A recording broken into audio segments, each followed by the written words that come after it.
What is the most disturbing thing you caught your spouse doing? I knew she was crazy after what she did to our kids.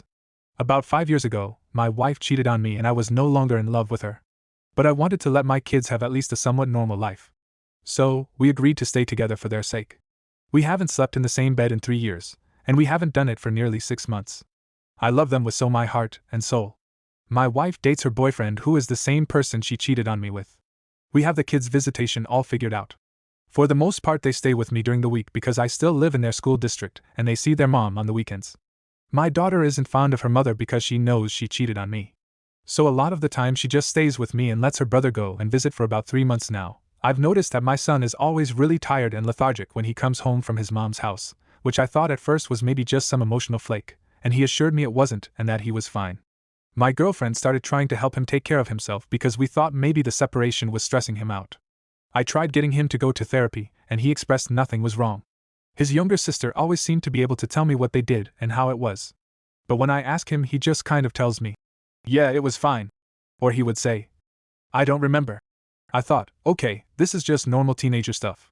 He doesn't want to talk to his dad. But my girlfriend insisted it was something more. She said maybe he was on drugs? I know my son and I told her absolutely not. I was horribly wrong. This past weekend they got back from their moms and as usual he was tired and sleepy and went straight to his bedroom. A few minutes later my daughter came up to me and told me she had seen something bad and she didn't know if she was supposed to say it. She said she saw my wife crush up pills and put them in a drink that she then gave to my son.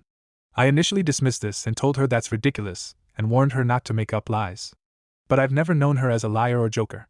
She got really serious and said, "See? Didn't even want to say anything. I know you wouldn't believe me." Then I asked her exactly what happened and she told me. I'm just so confused. She told me this isn't the first time she saw my wife do this, but the first time she told her it was because my son was sick. So she never mentioned it again. I started piecing 2 and 2 together, and realized she was telling the honest truth. But that made me even more confused. What is my wife giving him pills for? My son isn't an energetic kid or hard to deal with or anything like that. He's a well-behaved, well-mannered, quiet boy. On top of that, I wanted to know what kind of pills, and I started getting really angry. I drove almost an hour away to her house to confront her. She called me crazy and denied any wrongdoing. The trip was useless. I got back and I asked my son when he woke up about it. He said he never really remembered going to his mom's house, but he thought he was crazy or just had a bad memory. He says his mother used to just give him pills but eventually just stopped. But he always noticed he would get drowsy even after she stopped giving him the pills. He just cried and hugged me and said, "Make her stop. I'm really, really upset about this, and I don't know what to do." The day all of this unfolded, I took my son to UC to get his blood work done. They did that a urinalysis and a mouth swab. The urinalysis healed with signs of a non-soluble benzo/. But to see exactly what we would have to wait for the blood test results. As soon as I really got a chance to collect my thoughts, I realized I had made a huge mistake by going and confronting my wife about this, because now she knew that I knew.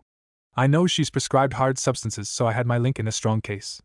A user on here actually forwarded me some information on resources as far as a lawyer and some other after-crisis stuff for my son in my area, which I very much appreciate. Since that first week, I've met with multiple lawyers, and I'm working with my divorce lawyer to finally finalize our separation. I'm extremely disgusted with her, and I'm still in shock. As far as the big question of why I was finally able to get my son to open up a bit, he told me that when my wife first moved out of the house about a year or so ago, he immediately butted heads with her boyfriend. They just didn't get along, and he feels like he treated him unfairly. My wife just let this happen. Apparently, my son says that on multiple occasions he hurt him. He never specified what exactly happened, but that's how he worded it. And my son is only 13, so for him to even be saying something like that is very concerning. He says he didn't tell me because he didn't want me to be disappointed in him. Again, he was very vague in describing what hurt meant. I didn't want to cry, as he was obviously very uncomfortable. My heart hurts so bad for my son, and I just feel so stupid because I feel like I should have known this all. He's such a good, sweet boy. He doesn't deserve any of this. I found this out towards the end of last week. It has taken everything in me not to go beat this dude up, but I really want to. I haven't spoken to either my wife or him since last week when I let her that I know what's been going on and that basically legal matters would follow. She has called me a few times, but I just can't talk to her. I'm just so beat down by this crap. I chose to start a family with this evil person and I just feel like I can't help but feel like she's a complete stranger. I've told my parents and her parents what happened and they are very apologetic and have been working to try and get information from her, but she hasn't been helpful to them either. I don't want to make excuses for her, but I can't help but feel like it's just all somehow connected to him.